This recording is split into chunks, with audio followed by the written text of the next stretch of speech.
और चलिए बढ़ते हैं आगे, रुक करेंगे कुछ अन्य खबरों का। शाजापुर में दो पक्षों में पथराव हुआ, जहां निछमा गांव में हुआ पथराव। पुरानी रंजिश को लेकर यह पथराव हुआ बताया जा रहा है। दोनों ही एक ही समाज के हैं दोनों पक्ष, और पथराव में 8 लोग घायल हुए हैं। सुनेरा पुलिस ने 7 लोगों के खिलाफ मामला दर्ज कर लिया है और पथराव के दौरान का एक वीडियो सामने आया। शाजापुर में ये निछमा गांव में पथराव हुआ है और एक ही समाज के दो पक्ष के बीच जमकर पत्थरबाजी हुई। और ये तस्वीरें देखिए जहां जमकर पत्थर फेंके जा रहे हैं एक दूसरे पर, और ये पथराव जिसमें 8 लोग अब तक घायल हुए बताए जा रहे हैं।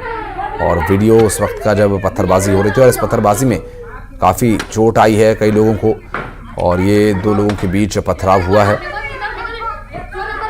शाजापुर से तस्वीरें सामने आई हैं, जहां हालांकि विवाद क्या था, पत्थरबाजी का कारण क्या था, ऐसा क्यों हुआ, अभी तक स्पष्ट नहीं हो पाया। एक ही समाज के 2 पक्ष आपस में उलझ गए और 8 लोग इस पत्थरबाजी में घायल हुए हैं। सुनेरा पुलिस ने 7 लोगों के खिलाफ मामला दर्ज कर लिया है। और कारण क्या कुछ रहा इस पत्थरबाजी का, क्या वजह रही कि एक दूसरे पर इस तरह से पत्थर से हमला किया गया, जानेंगे सुनील हचौरिया से, हमारे सहयोगी इस वक्त जुड़ गए हैं। सुनील, क्या वजह रही, क्या जानकारी मिल पा रही है, आखिर क्यों भिड़ गई आपस में? देखिए, जो सुनेरा थाना है वहाँ का निछमा गांव है, वहाँ पर ये एक ही समाज के 2 परिवार रहते हैं। बताया जाता है कि इनके बीच पहले भी अलग अलग बातों को लेकर विवाद हुआ था, और चूंकि पुरानी रंजिश दोनों परिवारों के बीच थी, और फिर हाल ही में किसी बात को लेकर एक बार फिर दोनों परिवारों के बीच तनाव फैल गया और विवाद इतना बड़ा कि तस्वीरों में आप देख सकते हैं एक पक्ष दूसरे पक्ष के घर पर जो है पथराव करता हुआ दिख रहा है। और विवाद इतना बड़ा कि इस पूरे पथराव के दौरान कुछ लोगों को चोटें भी आई है, जिन्हें जिला अस्पताल में उनका इलाज करवाया गया है। सुनेरा पुलिस ने फिलहाल जो है इस मामले में 7 लोगों के खिलाफ मामला कायम कर लिया है और फिलहाल जांच की जा रही है। लेकिन अभी ये जो स्थिति बनी, 8 कई लोगों को चोट भी आई है, क्या स्थिति है फिलहाल घायलों की, क्या बता रहे डॉक्टर्स? और देखिए, इस पूरे विवाद में राहत भरी बात ये रही कि जब पथराव हो रहा था तो एक पक्ष ने दूसरे पक्ष से बचाव के लिए खुद को अपने घर में बंद कर लिया था, और फिर भी इस पथराव के दौरान 8 लोगों को चोटें आई है। लेकिन राहत की बात यह कि एक व्यक्ति को ज्यादा चोटें आई, बाकी 7 लोगों को सामान्य चोटें आई है, जिनका उपचार कर दिया गया है। बहुत शुक्रिया आपका सुनील, इस पूरे मामले पर जानकारी देने के लिए। और भिलाई में छात्रा ने खुदकुशी कर ली। दरअसल छात्रा ने फांसी लगाकर आत्महत्या कर ली। 10वीं में पढ़ने वाली छात्रा के द्वारा ऐसा कदम उठाया गया। हालांकि अभी तक कारण क्या रहा आत्महत्या का ये पता नहीं चल पाया है। और 10वीं में ये छात्रा पढ़ती थी। भिलाई से ये पूरा मामला सामने आया है। मिथिलेश हमारे सहयोगी जुड़ गए हमारे साथ। मिथिलेश, क्या जानकारी मिल पा रही है छात्रा की आत्महत्या से जुड़े इस मामले में? बहुत कुछ स्पष्ट नहीं हो पाया है, बस इतना ही है प्रारंभिक रूप से पता चला है कि सुबह 8 बजे की घटना है। अपनी मां के साथ में बच्ची बैठकर चाय पी थी सुबह, और उसके बाद में अपने कमरे में चले गए, और उसके बाद में अचानक से उसने फांसी लगाकर आत्महत्या कर ली। जब घर के सदस्य उसके कमरे में देखे तो उनको बहुत शक रह गया, क्योंकि वहां पर उनकी बच्ची जो है वो फांसी के फंदे पर झूलते हुए मिली। तत्काल अस्पताल ले जाया गया, जहाँ पर उसके मृत घोषित कर दिया गया। कारण कोई भी समझ में नहीं आ रहा है। इसकी अन्य 3 बहनें भी हैं। पिता जो है वो ठेकेदारी का बीएसपी में काम करते थे, माता गृहिणी है। ये अचानक से ये कदम क्यों उठाया गया, एक सभी कोई सरप्राइज है। घर में मातम पसरा हुआ है। अभी किसी से पुलिस से भी जो पूछताछ होनी चाहिए, पुलिस की भी अभी कोई बहुत विशेष पूछताछ नहीं हो पाई है।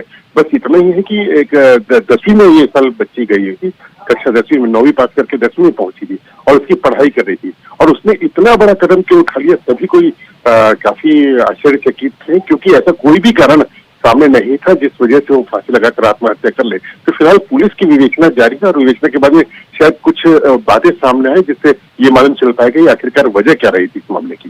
जी,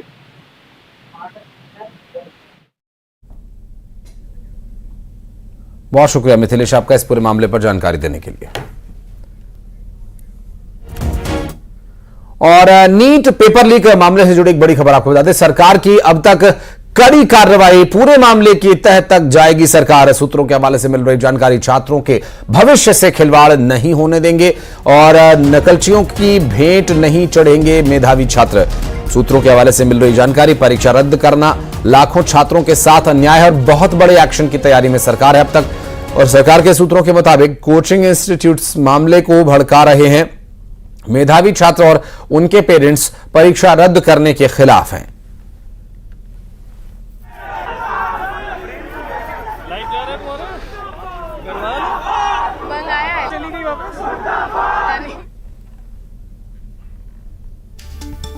तो जगह जगह प्रदर्शन भी हो रहे हैं। परीक्षा रद्द करने के चलते छात्र छात्राओं का भविष्य यहां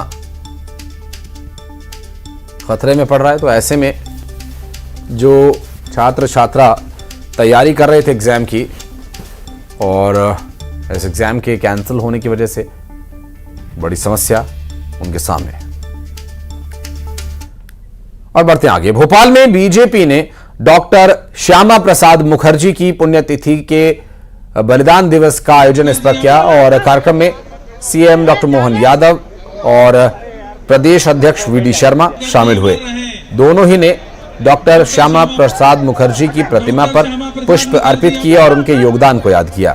सीएम ने कहा कि बेहद प्रतिभाशाली श्यामा प्रसाद मुखर्जी ने देश की बड़ी चुनौतियों की तरफ ध्यान आकर्षित कराया और धारा 370 हटाने का जो प्रण उन्होंने लिया था उसके लिए बलिदान भी दिया। वहीं वीडी शर्मा ने भी उनके योगदान को याद किया।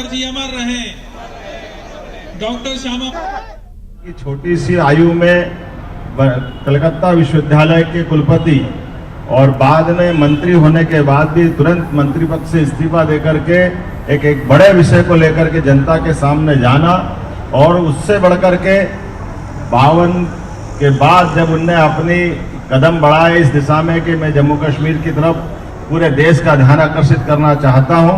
और हमने सबने देखा कि कलकत्ता में जो उनने उस समय उद्घोष किया था कि इसके लिए मैं जो बन पड़ेगा वो करूंगा और जो कहा वो करके दिखाया।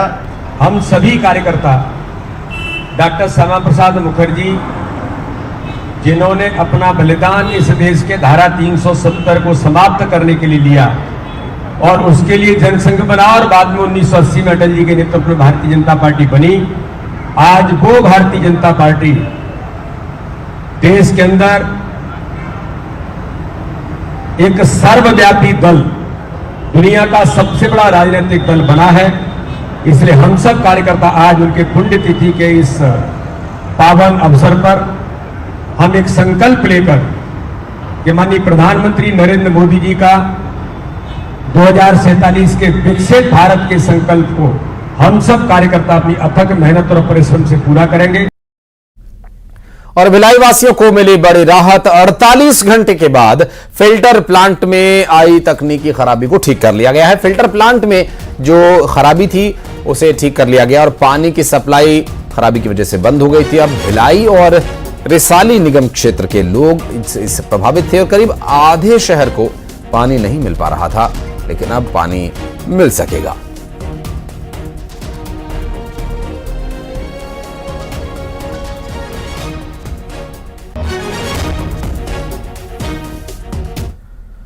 और रायपुर में चेकिंग के लिए पुलिस सड़क पर उतरी और वाहनों की जांच की जा रही है। दरअसल संदिग्ध वाहनों और व्यक्तियों की चेकिंग की जा रही है। दर्जनों पॉइंट्स पर नाके लगाकर यहां पर गाड़ियों की चेकिंग की जा रही है और ऐसे में चेकिंग के दौरान कागजात पूरे न होने पर भी कई लोगों पर एक्शन भी लिया गया और संदिग्ध वाहनों और लोगों पर जांच के बाद कार्रवाई भी की गई। जिनके पास उचित दस्तावेज नहीं थे मौजूद उन पर एक्शन भी लिया गया। और रायपुर में पुलिस प्रशासनिक अधिकारी सड़क पर उतरकर चेकिंग अभियान चलाते नजर आए।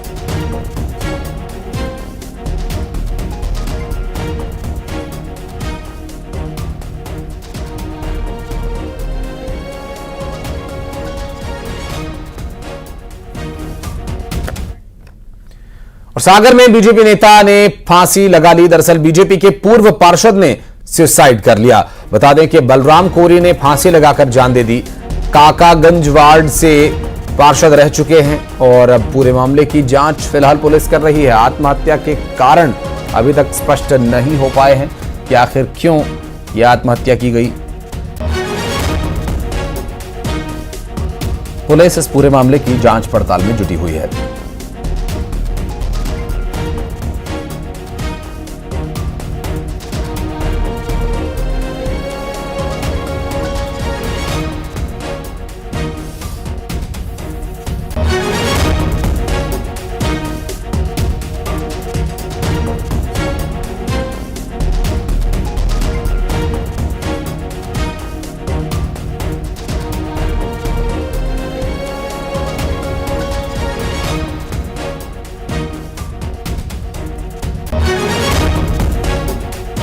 पंकज प्रजापति हमारे सहयोगी जुड़ गए हमारे साथ। पंकज, क्या डिटेल्स मिल पा रही है? आखिर सुसाइड का कोई कारण स्पष्ट हो पाया?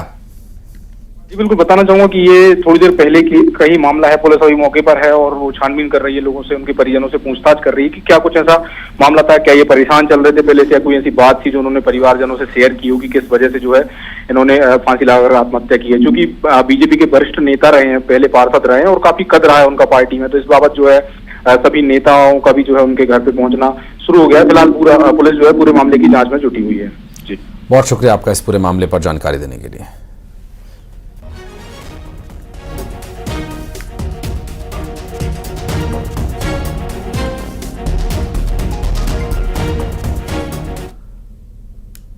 और बढ़ते आगे, बलौदाबाजार में जंगली जानवरों के चलते लोगों में दहशत है और इलाके में ये जंगली जानवर घूम रहे हैं, जिसमें बाघ और दंतैल हाथी दोनों ही शामिल हैं। दरअसल वन विभाग ने अलर्ट जारी किया और वन विभाग ने ग्रामीणों से सावधान रहने को भी कहा है और सतर्क रहने को, सचेत रहने को भी कहा गया है। आपको बता दें कि पूरे इलाके में दंतैल हाथी और बाघ के विचरण करने की जानकारी मिल रही है।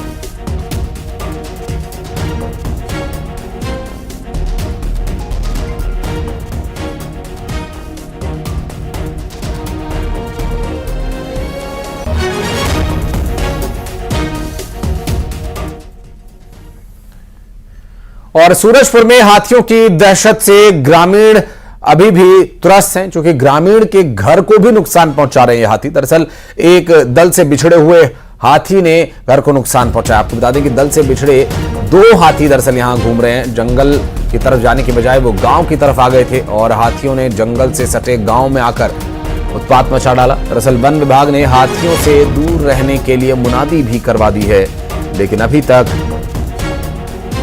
जो वन विभाग है वो हाथियों को यहां से पूरी तरह से खदेड़ पाने में नाकाम रहा है।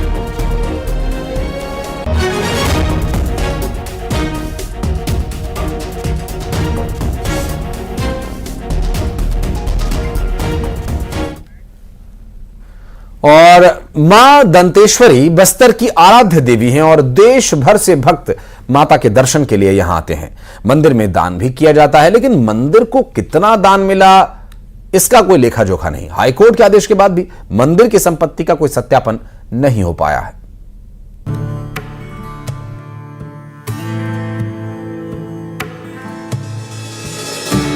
बस्तर की आराध्य देवी मां दंतेश्वरी भक्तों की आस्था का केंद्र है। दूर दूर से भक्त अपनी मनोकामना लेकर मां के दर्शन के लिए आते हैं। श्रद्धालु मंदिर में दान भी करते हैं। सोने, चांदी, रुपये, पैसे मंदिर में चढ़ाए जाते हैं। मंदिर में कितना दान आता है इसका लेखा जोखा होना चाहिए, लेकिन हैरानी की बात यह है कि मंदिर के पुजारी तक को ये नहीं मालूम कि मंदिर के पास कितनी संपत्ति है। जी हाँ, मंदिर की संपत्ति का पिछले 44 सालों से सत्यापन नहीं कराया गया है। मंदिर समिति ने संपत्ति के सत्यापन को लेकर हाई कोर्ट में याचिका दायर की थी, जिस पर सुनवाई करते हुए 2 साल पहले हाई कोर्ट ने संपत्ति का सत्यापन कराने का आदेश दिया था। इसके बाद भी आज तक संपत्ति का सत्यापन नहीं किया जा सका है। यहाँ पे व्यवस्थापक टेम्पल स्टेट ने एक आदेश जारी किया कि बोले आपके पिताजी के पास क्या था, क्या क्या चीज़ है, वो सब विवरण हमको भेजिए। तो हमने कहा भाई मेरे पिताजी के आधिपत्य में एक लकड़ी का पेटी है और उसमें 2 ताला लगा हुआ है, जिसकी चाबी मेरे पास नहीं है। माननीय महोदय अपने समक्ष उस पेटी का ताला तोड़ के उसमें क्या क्या चीज़ है वो सब देख के फिर मेरे को चार्ज में सौंपे। ये मैंने तुरंत लिख के दे दिया था। उसके बाद भी आज दिवस पर्यंत तक वो पेटी खुला नहीं। बताया जा रहा है कि सन 1982 से पहले मंदिर की संपत्ति का सत्यापन कराया गया था, जिसके दस्तावेज अभी तक गायब हैं। सैकड़ों सालों से माता को चढ़ाए गए सोने चांदी के गहने और पैसों की जानकारी किसी के भी पास नहीं है। बस्तर के जानकार हेमंत कश्यप इस पर सवाल खड़े कर रहे हैं। उन्होंने कहा कि मंदिर की संपत्ति के सामानों की गणना तो होती है, लेकिन उनके वजन की गणना नहीं होती। उन्होंने कहा कि जानबूझकर मंदिर की संपत्ति का भौतिक सत्यापन नहीं किया जा रहा है। मंदिर की जो संपत्ति है उसमें सामानों की गणना होती है कि 3 छत्र था, 2 थाली थी, 3 गिलास थे, इतना आरती की थाली ऐसा बात हो रही है। मेन विवाद का कारण असल में ये है कि जिन सामान्य सोना चांदी के जिन सामानों की गणना की जा रही है उनका वजन नहीं किया जा रहा है।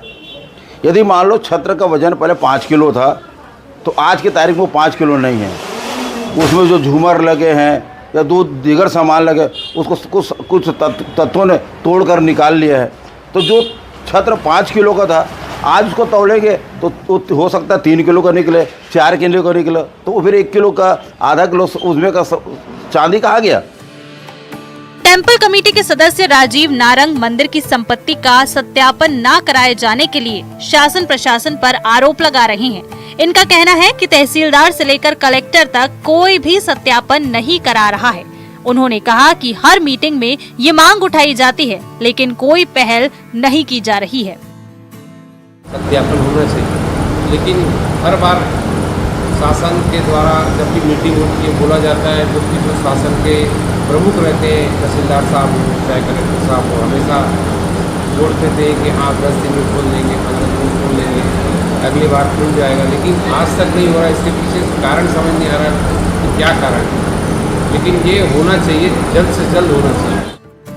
मंदिर की संपत्ति का सत्यापन क्यों नहीं कराया जा रहा है, ये एक बड़ा सवाल है। बस्तर के जानकारों से लेकर टेंपल कमेटी के सदस्य तक इसकी मांग कर रहे हैं। आरोप भी लगा रहे हैं कि आखिर क्यों हाई कोर्ट के आदेश के बाद भी प्रशासन संपत्ति का सत्यापन नहीं करा रहा है।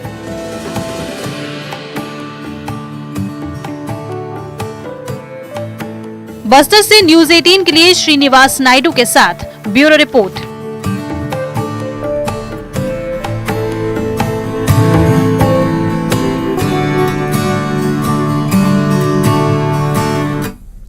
और यहाँ एक छोटे से ब्रेक के लिए खबरों का सिलसिला आगे भी जारी है।